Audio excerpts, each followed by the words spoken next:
It is 6 o'clock, so we'll call this meeting to order. Al, if you could start us off with the roll call. Benson. Here. Sarda. Here. Hoffner. Here. Minor. Here. Mosier. Here. Schramm. Here. Mayor Johnson. Here. City Manager Leone. Here. City Attorney Denver. Here. Now is the time for public appearances, so if there is anyone in the audience who would like to address the commission about something not on tonight's agenda, please step to the podium. Seeing no movement in the audience, we will move on to the subject at hand during this study session, and that is the future of water treatment plant number 1. City Manager Amy Leone, please get us started.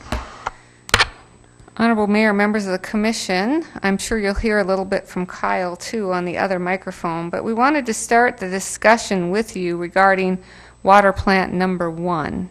Excuse me, is this the same as our?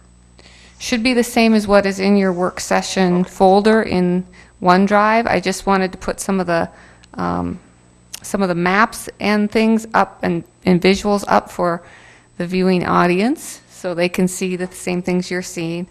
We wanted to start, as I said, the conversation with you all. We've talked for a long time that once our new water plant is up and running and we've moved out of the new water plant, we want to talk about adaptive reuse or future of the old water plant number 1. So where we are right now, as many of you know, we still have a lot of landscaping to do left. We have quite a bit of interior work to do left in the water plant. But we are making water, and we're working on a plan. Good evening, Commissioner Weber. Working on our plan for distribution of that water.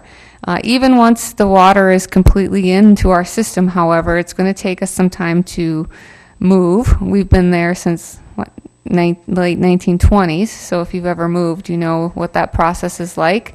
There's all sorts of things in that building, and we'll have to decide what needs to be surplus, what needs to be kept, what needs to go. But we would like a little direction before that time from you all on what your thoughts are about reuse. So the total potential usable street level space is about 9,500 square feet. The current space of the garage is about 3,100 square feet. That space is probably the easiest space for reuse. Some of you have been in that building and some of you haven't. When we say reuse, it certainly isn't in a state where you could just turnkey.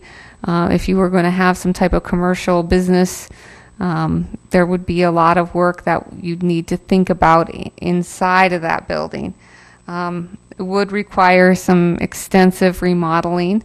The outdoor space options are limited, as you know. We do have some very limited parking. That's one of the challenges with that site is the parking. There is, however, street parking. So depending upon where your perspective on parking, there's either a lot real close or the parking's limited. We can't expand the parking to the east because we have clarifiers there and we can't have things on top of that. So that needs to remain as green space. So that's a blessing, I guess, and also a challenge. On the lower level, we have... Amy, the clarifiers, are we still going to be using them going forward? Kyle, do you want to help me out here? That is correct. The reservoir closest to the plant, we will be removing. It's fenced off right now. It's a real small portion. If you see the hatch kind of behind the vehicles, just down the hill from the parking lot, that's the hatch for that clear well, and they're actually chlorine contact basins is what they are. So the water goes to those basins, and the water has to be in there for so long they have that contact with chlorine before it goes to the distribution system. So yes, the ones to the east will all remain, other than that first one, which is a smaller one, will all remain in service. And then remind me I haven't walked on the west side for a while. Is that all uneven? That couldn't be converted into parking? There's a little bit of that first west stuff between the building and that first west driveway is flat, but everything beyond that is sloped pretty extensively.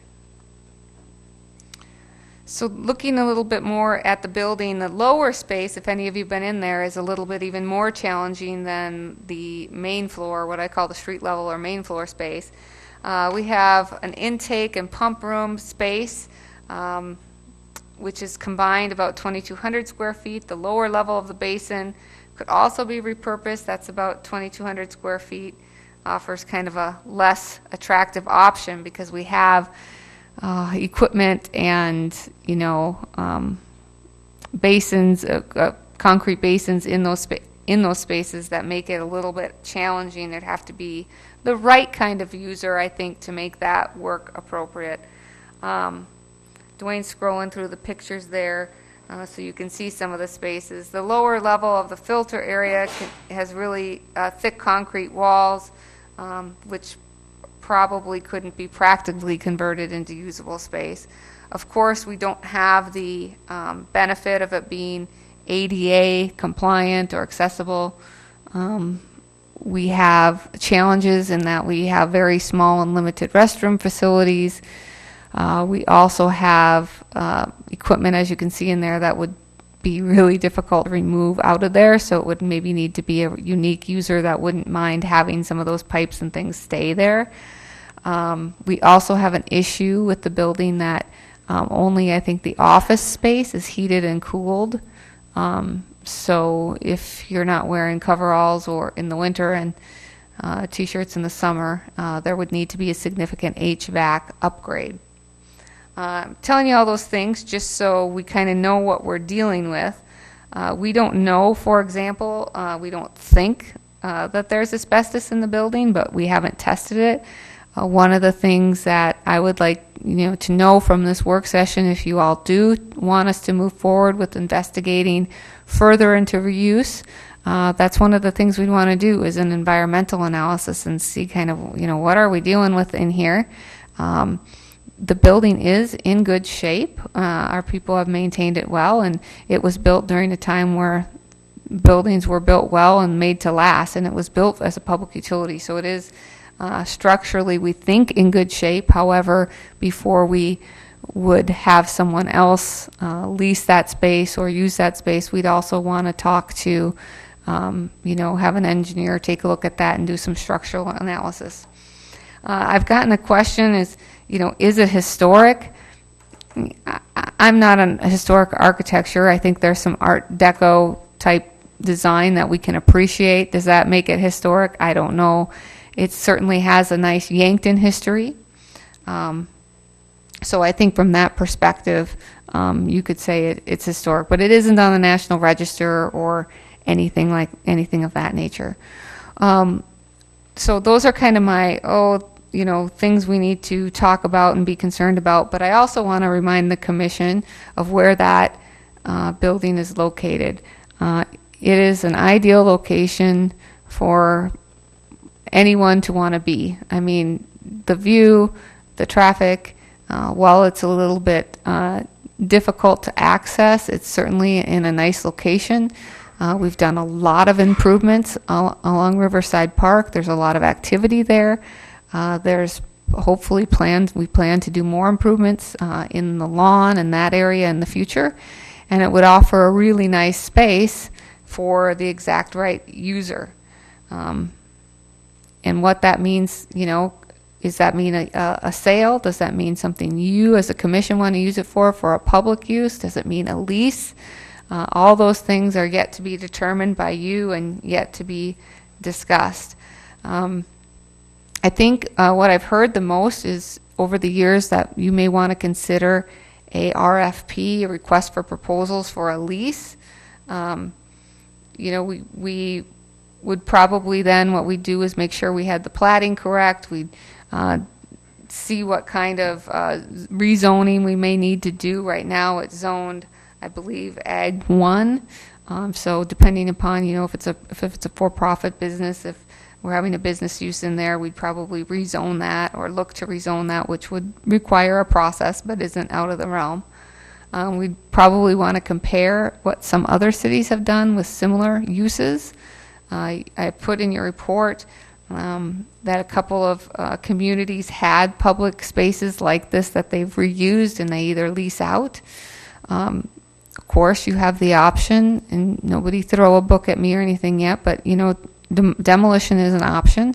That isn't an option I would recommend for a couple reasons. Number one, it seems like we always are looking for buildings for things. But number two, it would be very expensive to take down. I mean, hundreds of thousands of dollars. And we could get an estimate on demolition as well if that's something you just want to know. We could certainly get that kind of an estimate. But I do think that, you know, you're going to have an investment there as well. And it's certainly, then we're left with all these underground, you know, structures there that we're going to have to deal with. So I don't necessarily know that that's the right use either. So a lot of questions I'm sure that you all have. A lot of questions that we have are, you know, how much you would like us to spend understanding the condition, architectural analysis, feasibility, environmental analysis, those types of things. Do you even want to consider demolition as an option? Get a quote for that. Do you think this is a viable space for a private lease? We have other things to think about as well there. You know, if we're going to lease it out, are we going to put capital into the building to make it more suitable? Are we going to invest in making it ADA compliant? Are we going to invest in the electrical? The electrical there is a 240, is that correct? 480. A 480, 480. which is not the, that's the kind of electrical that, I don't know, you don't need to listen like to an iPod on. It's the type of electrical that can power a water plant. So depending upon who ends up being the user, that could be something that needs to be readdressed. Plumbing, certainly HVAC, all those things need to be looked at. Is that something that's built into the lease or not? You know, how do we go about making that a space worth even getting proposals on? And maybe that's all a private investment. Also, you know, would you subsidize that lease agreement so it isn't empty? I don't know the answer to that. There is, I think it was Pier that I put in your packet. They have a public building. I think it's their old power building, and they actually subsidize the lease for that. I'm not really recommending that either at this point. I feel like it's an asset to us. We should use it as an asset, and hopefully it's something that can be on the tax rolls, something that can be a +1 to the park and to that area long term. You know, do you have yourselves a lower impact use that you may want to utilize it for? We've talked over the years about concessions near the park. We've talked about you know, other public spaces. We've talked about a lease area, a place to lease for kayak rentals or boat rentals. You know, certainly the garage could be converted into some type of public space. Over the years, we have had interest, and we've had many people through the building, particularly when it got to the point where we had committed to building the new water treatment plant. So we've had an artist come and take a look at the space and show interest in it for sort of a gallery and learning type space. We've had people look at it for a potential for like a restaurant, brewery. We've had private people come and look at it for office space. I think the location is what really is attractive to people. A lot of times they get into the building and they go, oh, wow, you know, this is more than meets the eye here. We're coming into a time where you're not going to want to be in there because it's getting colder, but if anyone would like to, we can certainly take you through there. We can also take you through the new plant as well, and we're going to plan some tours for you. It will take us a while to do some research for more information. So my timeline, I was thinking probably see what you guys say tonight, find out what you want to know, come back to you in the new year with some more information, and then possibly if you're ready to make your decision on whether you want to lease or hang on to it. You don't have to decide either right away. this can be something that we think about. I just know that it's been on the back burner and we've talked about it for a long time, so this is just the start of the discussion. So if you have any questions about the property or the history, we have a little history in your informational packet, but we're happy to entertain questions and then just want to facilitate a discussion among you all as to what you're thinking. And I'll flip on the lights if that's, I feel like I can see you better if the lights are. Oh, thanks, Dwayne. So, Kyle, of the yellow that's up there, what all needs to stay what it is, and what does it all mean or entail it for any development? Like I see the basin all the way over to the west and periodic through that. So the main thing to remember is clear wells 3 and 2 have to remain. Those will stay in service. Clear well 1 is being demolished and will be filled in. So that space will be available, but it's got a pretty, there's a lot of slope to that property at that area. The yellow basin that's up in the other corner, that's basically an underground basin that is under the portion of the building there and out on, almost out. It doesn't quite go out that far to the street. It goes out to about the sidewalk, but that would limit your ability to do parking and things like that over top of that basin in terms of if you wanted to add parking on that side or something like that. The other issues is there's probably some structural issues that I don't think they're structural issues, but we'd have to confirm that if they leave those basins empty, they're designed to be full of water. If they go to leave them empty, is there structural issues with that? Filling those basins in would get pretty expensive. So the reclaim basin down below that's in yellow there, that will not be in service, but it's just an underground concrete wall, no windows, just a door. Again, it'd be tough to make it usable space. I just want to say, fascinating history. Thank you for including that in the packet. Was it Hosta Park in 1918? I don't know if you say Josta or Hosta or I don't know how they pronounced it. Fascinating. When I came onto the commission, one of the first things I did was run around the water plants with you and take a look at them. And it still boggles my mind that you guys have been able to keep this one up and running for 90 years. And kudos to all the collaborative problem solving that you guys have done over the years. Yeah, it's still I mean, it's running now. So that's the time to make decisions. It's just I'm just sidebarring here, but how fortunate are we to have leaders that are making decisions before the pool fails, before this water plant fails, we would be in a lot different position if that wasn't the case. So that was very good forward thinking by you guys and by the previous commissions who said that. So when everyone calls you about their water bill that we just sent them and they're complaining about it, you can tell them that story. I think those came in the mail today or Saturday maybe. And it's officially not running anymore. It's not running. It was Well, everything was capped last week. but it works It, if it has to run. no, it's done. It's capped. Oh. It is out of service. Okay. Just did that last week, so it can no longer be run. Did you shed any tears, Kyle? No, I did not. I feel like we should have had. Maybe we should start with question number 2. Is anyone on the commission interested in demolition or acquiring a quote for demolition? I don't think it's a bad idea to be prepared to have that option. Get right to it and possibly get a quote. That costs very much. Just to have, not necessarily advocating for demolition, but maybe so reliable or not. I think the reason why you would get a quote is that if someone, if you do an RFP and someone gives you a vision and it's a great one, but it's a little bit more visionary than some people are willing to see, I think the demolition number might give you the ability to say, tearing it down isn't really an investment either. I mean, why not invest money, in a vision rather than in taking something away. So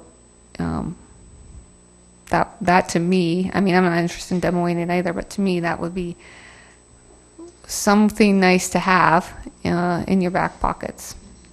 yeah, seeing the lack of interest around the table, I think that quote could then become part of the story of why we don't demolish the structure.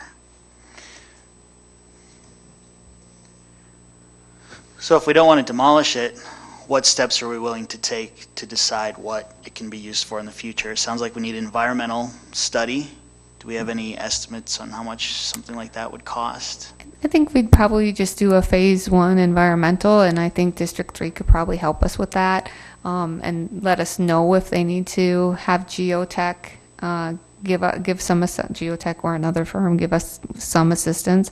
I would think a few $1,000s typically. The main thing I'm concerned about is, is there asbestos in the building that we don't know about? Is there some kind of lead-based paint that's chipping off, and that isn't even a big concern to me unless a daycare wants to lease it out. We don't want kids munching on lead paint or anything like that. But, just so we know what we're dealing with, because then we might have a better sense of abatement or type of use. Asbestos doesn't mean we can't use the building. It would just mean it needed to be removed and mitigated. And sealed up or what have you. And then a structural analysis, what all would that tell us? I think we can take a look at the building and say the building's in pretty good shape, but before we're leasing it out, I think that probably Ross would feel better about it if we knew exactly, if we have any structural issues. And I don't happen to know what the cost of that would be, but I think it's probably worthwhile. My knowledge is that the building, like I said, the building's in good shape, but I think especially since we're dealing with a 90-year-old structure, it's probably worthwhile. And we could go back and look at when roof was done and those types of things to give us a better idea, but if we're going to have a private entity in there, and if you're going to maintain ownership, I would recommend that. The other, another option that I didn't probably list is you could sell the building. You would have to sell that to the highest bidder, or you'd have to work through with YPG how you'd want to do that. But if you just want to not have it up in your wheelhouse anymore, that's an option too. The lease option gives you a little bit of a opportunity if somebody does lease it and they're not utilizing it to the full potential or using it in a way that you think is befitting. There's a out there, and you have a little bit of what I don't want to see in there is I don't want to lease it out to a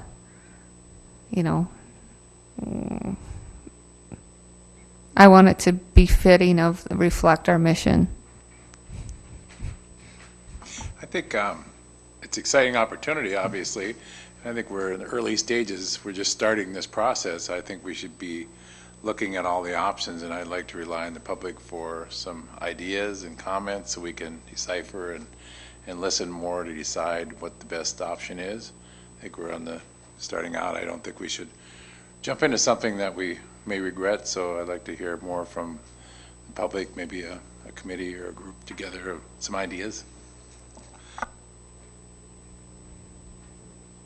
But if selling is an option, then we wouldn't do all of the due diligence like you were talking about before, because whoever was going to purchase it, they would have the building inspected and all of that, correct? Or do we feel we would need to have all that work done in order to get a feel for what it's worth? I probably would have it done anyway, and if we were going to sell it, I'd probably try to find some comps, but I don't know if that's even possible. Mason or Commissioner Schramm may know more than I, but I don't know how many people sell a water plant, but probably not many. I'd probably like to do some of that work anyway to get a handle on what we're dealing with. And that would be my recommendation to echo City Manager Leon, is that in my experience, the more information we can provide a private entity, either through lease or sale, that only helps speed up the process and make people more comfortable. A lot of times they're afraid they don't know what to do. If they don't know this information, they don't know how to move to the next step. And having the structural analysis and feasibility study or environmental study, any of those things that we have done, only helps a lot of home transactions. If we can have a pre-listing inspection done, it helps the buyer be able to feel more confident in their decision to purchase the property or lease the property.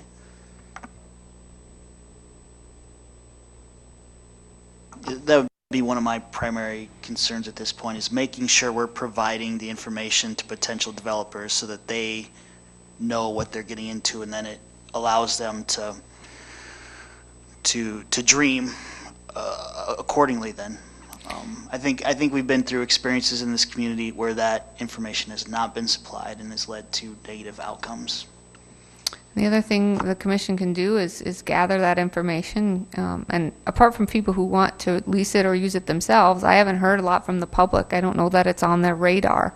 So, maybe we want to have some conversations about what it is the community wants and listen to the community about what it is they might want to see in that building. We can certainly, once we have information, also try to market it to a particular use. That might be hard. I mean, we all want a Target store, but we can't. It's going to be hard to market to a, and so we'd have to be realistic about that. But Commissioner Hoffner has a good point about what is it the community is interested in there. I'm not sure a lot of people know what that building is, or no. I mean, I think they see city trucks there, but I don't think they necessarily know that that's our water plant, even though it says water plant on the front. It's kind of tucked away there. So, Dave, do you know what the parking capacity is currently? Because we can't really add additional parking.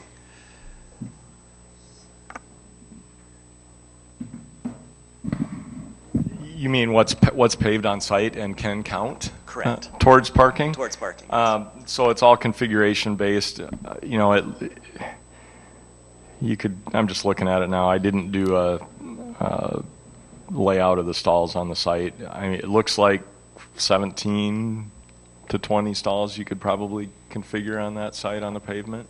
With that, so then the type of business that could potentially use the space would be limited by parking to some extent, So it wouldn't depending be, on the business type. It wouldn't be if it was rezoned to B3 Central Business, because we do not have parking requirements in a B3 Central Business District. And the properties to the north of it are actually zoned that also. So it's not like if there was on-street parking associated with the project that you'd be spilling over into a residential area. Your impact would be on a zoning district of the same classification. Is this property part of an opportunity zone?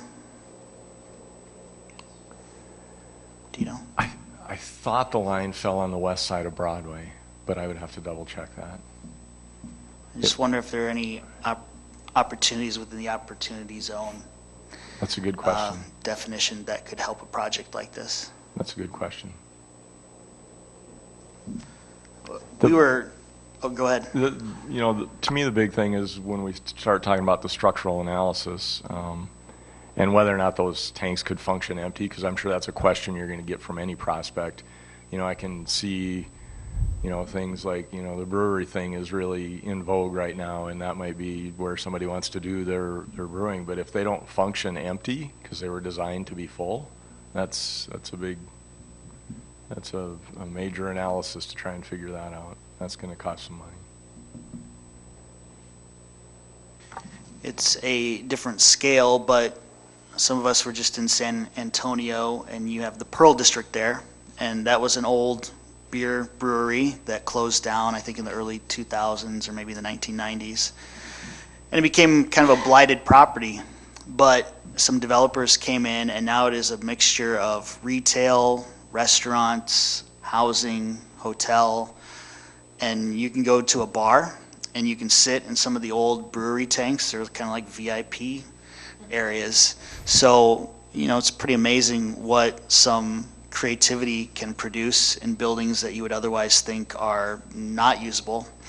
Of course, we don't have over 1 million people in our city, so it's a different scale, but it's interesting to think about what a property like this could become if we find the right developer for it.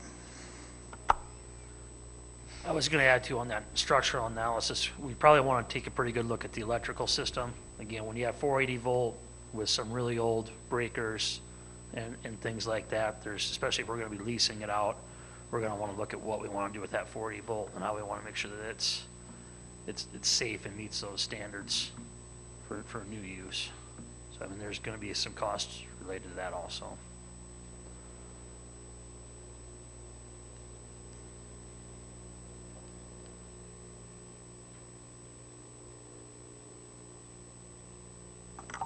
Does the commission have any other questions? Would anyone in the audience like to address the commission on what we've been discussing here tonight? I do have some. Sure. If you step to the podium, please, Scott. You know, right now is, I'm sure, not the time to talk about proposals and whatnot, but I am said artist that came through the building, and most of you probably know who I am. And anyway, I do have a couple letters that, if it's an appropriate time, I could hand out. But I've had a couple discussions. I think there's enough for everybody at the. These are a couple letters written on my behalf regarding the vision that I have for this property. And after hearing what you're all discussing, I'm in total agreement about, finding out what the perfect use for this building is, and that's, high priority as far as I'm concerned. But what I'm looking at, what I envision for this property is a multi-use facility that's all centered around the arts, which is appropriate, I think, since the sculpture walk is down there. It's getting to be a heavily used area for that sort of approach. So in the past 15 years, I've been teaching sculpture to individuals in the monument industry and outside the monument industry. And you'll notice that one of the letters that's addressed from the Monument Builders of North America, they have chosen me and Yankton potentially to be a centrally located training center for the industry. So this is a nationwide organization, and there's probably roughly 650 organizations or company organizations that belong under MBNA, and another 100 wholesale companies. And all these have employees that they continually send them in for training, whether it's hands-on training or it's computer or anything that's evolving around the monument industry. So that is a great opportunity for Yankton, I think, to have a consistent amount of people coming into the community, staying in the community, enjoying the community, eating, all that stuff that goes along, just like the Archery Center does, brings people to town. So just that alone, the MBNA approach, is a pretty good thing for Yankton. Besides that, there are other opportunities on the sculpting end, which is what I mainly do now. So more seminars. There's another large seminar that I do down in Georgia that we will start to have in Yankton. And I could go on and on and on. And there will be a time for a detailed approach. But I'm just stating that there is going to be, interest, and I think this does have potential to really fit the area. So I stress that when it comes time for that, keep that in mind, that it's going to be to the best interests of Yankton. Thanks. Scott, one question while you're here. We were talking about an environmental study, a structural study. As you think about how you would use that building, is there information you think you would need that maybe we didn't discuss tonight and think we should consider? No, you pretty much touched on everything that Kyle and I and Amy and Mr. Mingo have talked about. What would be the requirements that I would need. Of course, the sort of work that I do is aggressive, and you need power. The fact that this is an industrial building is perfect. You know, you don't need to dress it up at all. However, there is a section in the building that's to the southwest. That main, it's got like 6 tanks in it, I think, in ground.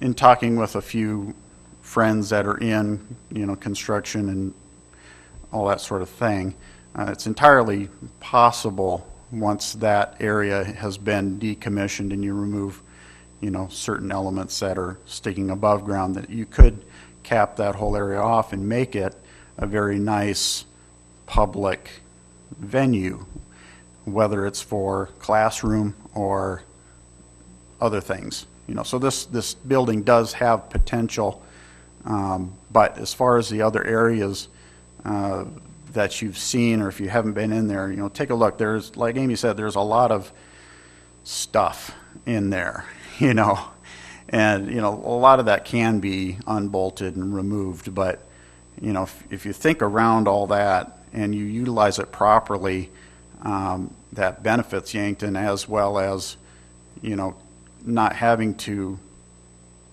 put a lot of effort and expense into it. You know, that it does have the possibilities.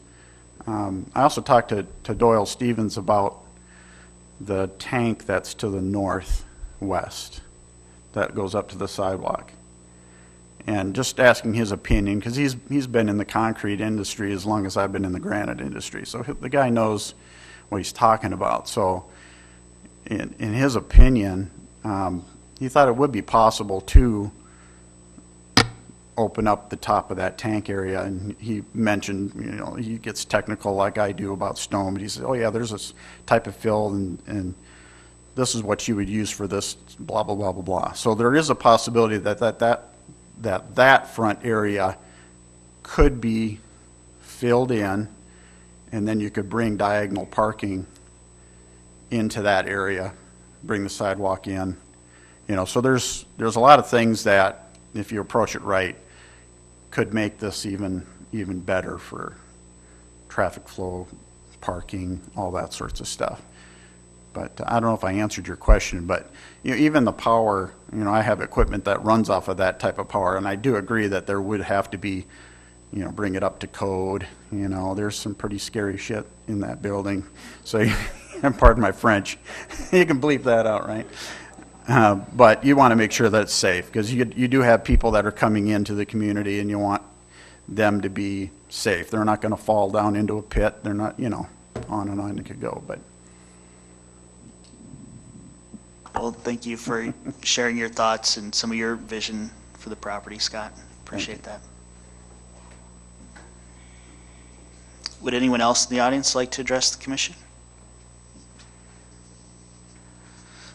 I guess one thing I would talk about is, number one, I think we're very fortunate to have city forefathers that built a structure for treating water in 1929 that still has, I think, architectural significance and value to us today. It's pretty extraordinary, because we don't typically build those structures nowadays with thoughts of what it's going to look like almost 100 years down the road. And probably most of those buildings are not going to be very valued, for better or for worse. One thing we talked about at the National League of Cities conference in San Antonio, and this is thanks to the author Peter Kajiyama, who's written For the Love of Cities and some other books. He has a book coming out called Emotional Infrastructure. So he talked about this concept of how do cities make people feel, and when you're building things in your city, think about how it's going to make them feel. And so I think one of the greatest examples of emotional infrastructure we have in the city now is the Meridian Bridge, and the amount of love that's developed for that structure. But one thing we know is lurking, not that far away, is major repairs and maintenance to that. So I see this building as an opportunity for us to create something that gets people down there and also builds on what we've already accomplished with the Meridian Bridge. Because when it comes time to tackle that project, we're going to need all the love we can find, because it's going to have to translate into people spending money out of their pockets.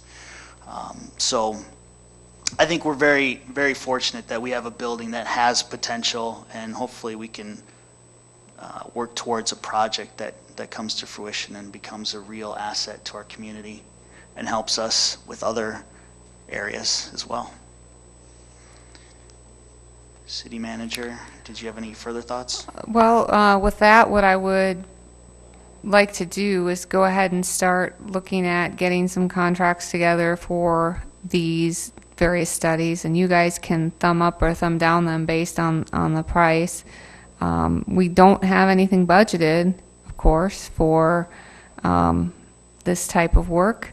So they'll be coming forward to you, and we'll have to talk as a staff as to where those projects might come out of, and how you may want to pay for those studies. But we can probably start with environmental and structural analysis first, and get those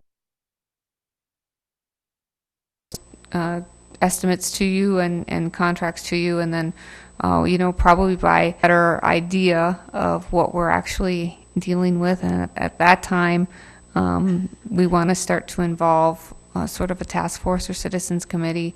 To me, that'd be a more appropriate time, because then we'd have more information for them. We'll also get just an estimate on demo, so we know what that looked like, knowing that we probably won't tend that way. But if the structural analysis would surprise us in some way, maybe we would need to look at that. So that's how I would plan to move forward, unless there's different direction from the commission. So would the structural analysis tell us much about the historical significance of the architecture? Well, we or can whether there's certainly add that, incorporate that into that. Probably what would happen is an engineering firm would then contract with an architect, which would mean added cost, but we could certainly do that if it's important to the commission.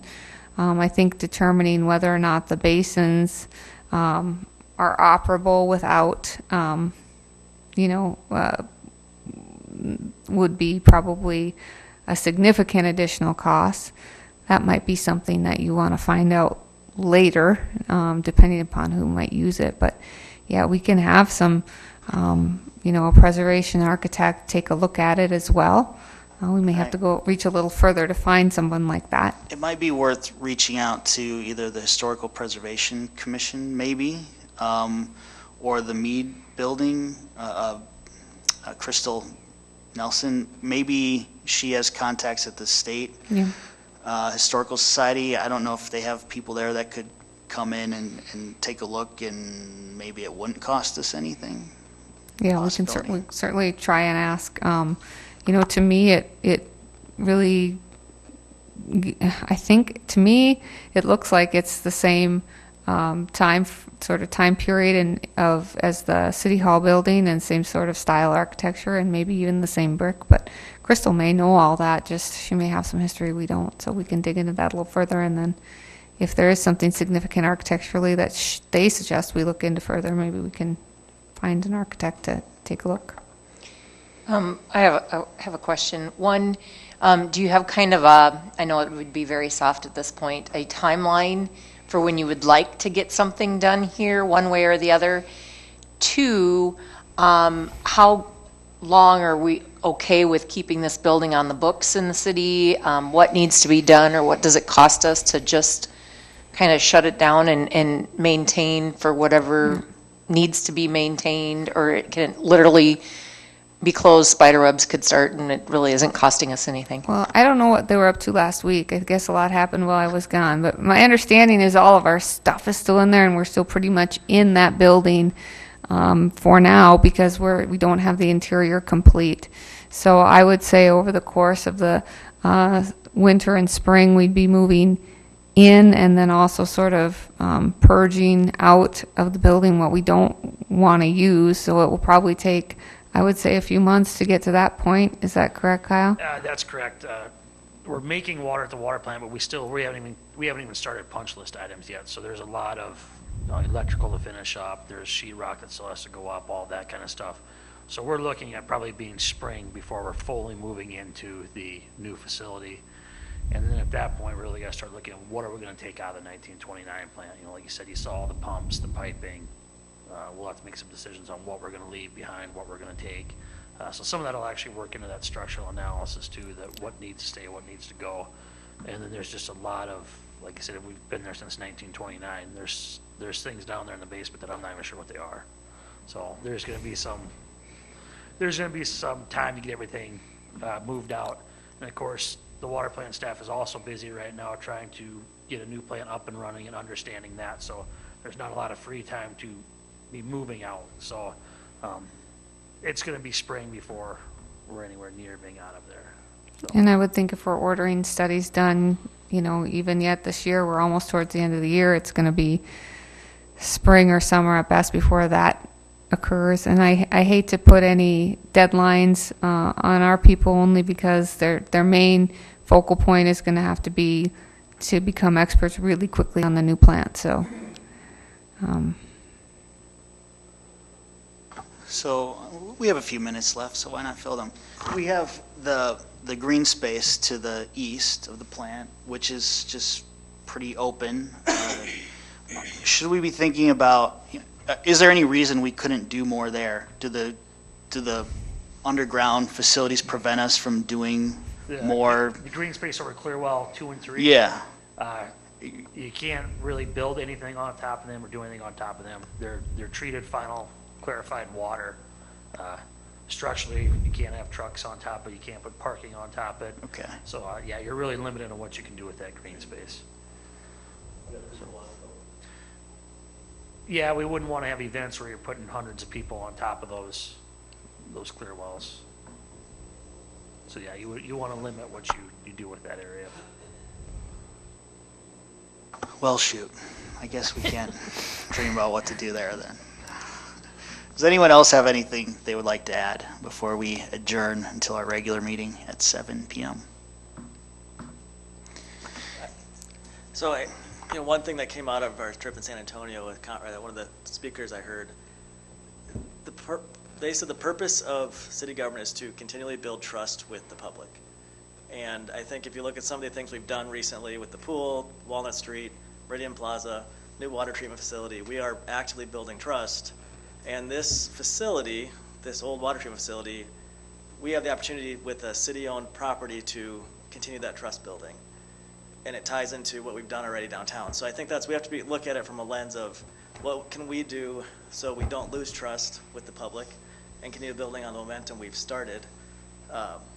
If that's an art gallery or a studio or whatever it may be, we can't just let it turn into something that is a decaying property downtown. So we've got to do something, and if it's building trust in the right direction, I think that's the way we should go.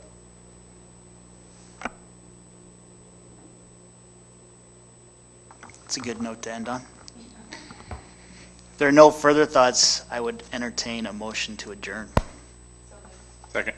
We have a motion and a second. All those in favor, please say aye. Is anyone opposed?